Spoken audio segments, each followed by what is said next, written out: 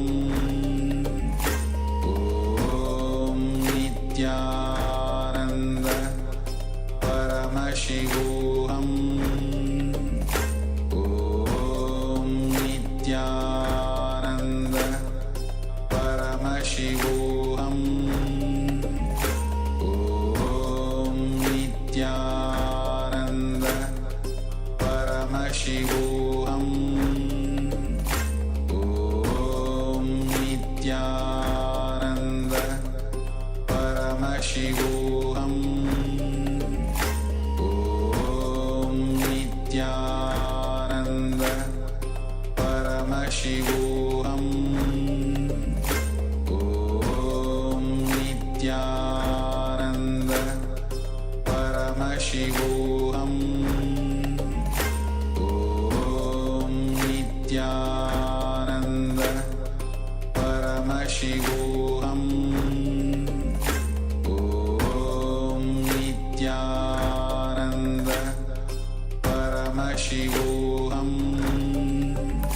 Om Nityananda Paramashivoham. Om Nityananda Paramashivoham. Om Nityananda Paramashivoham. Om Nityananda Paramashivoham. Yes, Nityanandam, and welcome back to all the participants. We'll be resuming with our Paramashivoham sessions now. So we request all the participants to kindly gather back and come back on camera as well. We'll be continuing with today's sessions on the theme of karma, understanding how we can break the karmic cycle in our lives, how we can break free from all of the different types of karmas, all the bondages, all the sufferings. And today, so far, we have learned about the different types of karma and how to break free from all of that. We'll be resuming, we'll be having a few more sessions to understand deeper about the science of karma and how to break free from that. But first, let's have a round of power manifestation. And so we'll be manifesting the power of Garima and Lakima, and which is playing with the weight of objects, changing the weight of object. Actually, Swamiji says that any thoughts are matter. Actually, thoughts have weight. And so the more thought that you have inside, it will have an effect on your weight. So when you are stuck with karma, which is nothing but a thought pattern that you are not able to get rid of, this has a direct weight which you can feel physically on yourself. So when you play with the power of changing the weight, you are directly playing with the power of breaking the karmic patterns, the thought patterns. So it is that powerful cognition, your ability to drop the karma inside, which reflects in this power manifesting. Actually, Swamiji says, karma just need to be dropped. You just need to take a decision to leave it, not to have that thought pattern anymore, but to come back to a space of life positivity where you just manifest your reality. So through this power manifestation, by changing the weight, we will give ourselves a karmic breakthrough. So let's get ready for that. And maybe in this round, we can manifest the power of decreasing the weight of an object. And so you can just quickly take the weight of a small object that you have in front of you.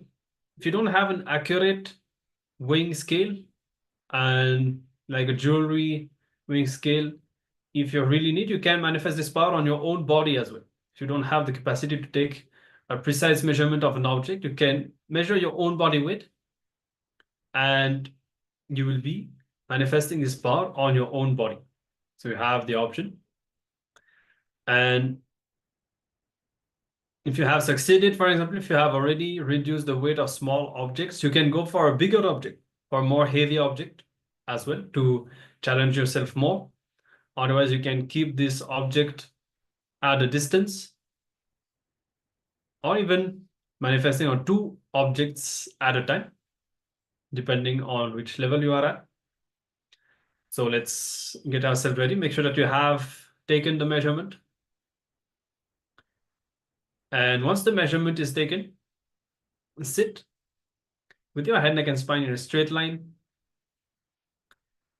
And as you enter into this space of the power manifestation, as you visualize that you are reducing the weight of the object and holding on to that space for Swamiji to manifest through you,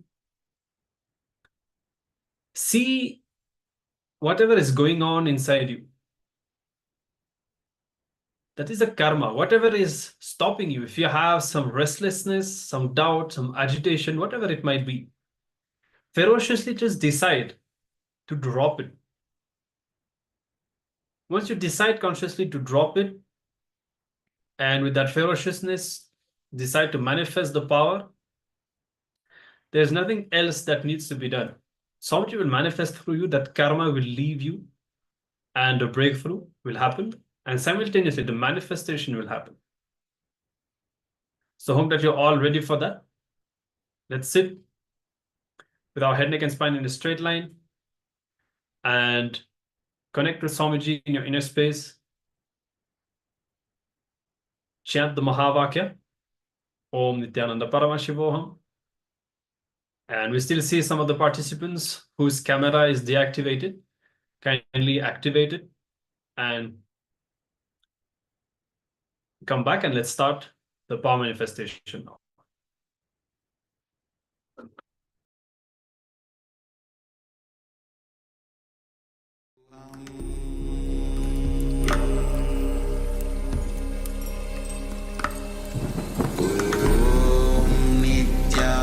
Nityananda Paramashivoham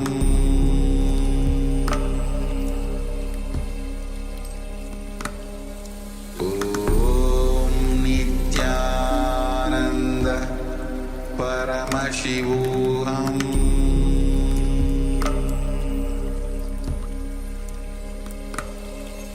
Om Nityananda Paramashivoham Om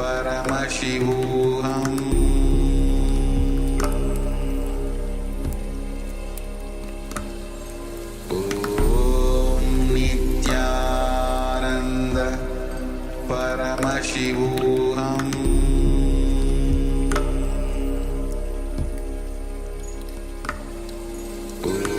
Om Nityananda Paramashivoham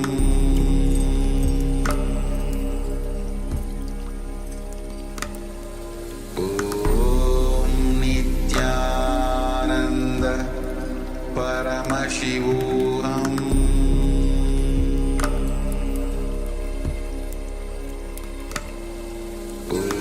Om Nityananda Paramashivoham Om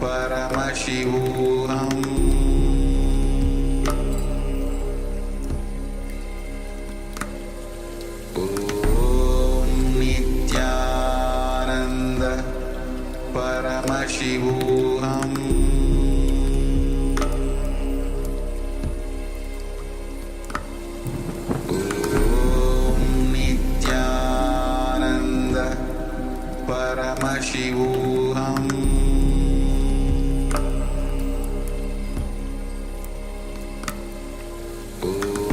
Om Nityananda Paramashivoham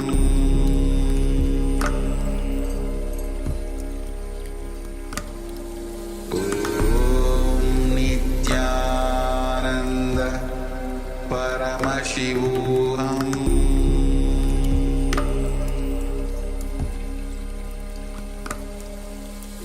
Om Nityananda Paramashivoham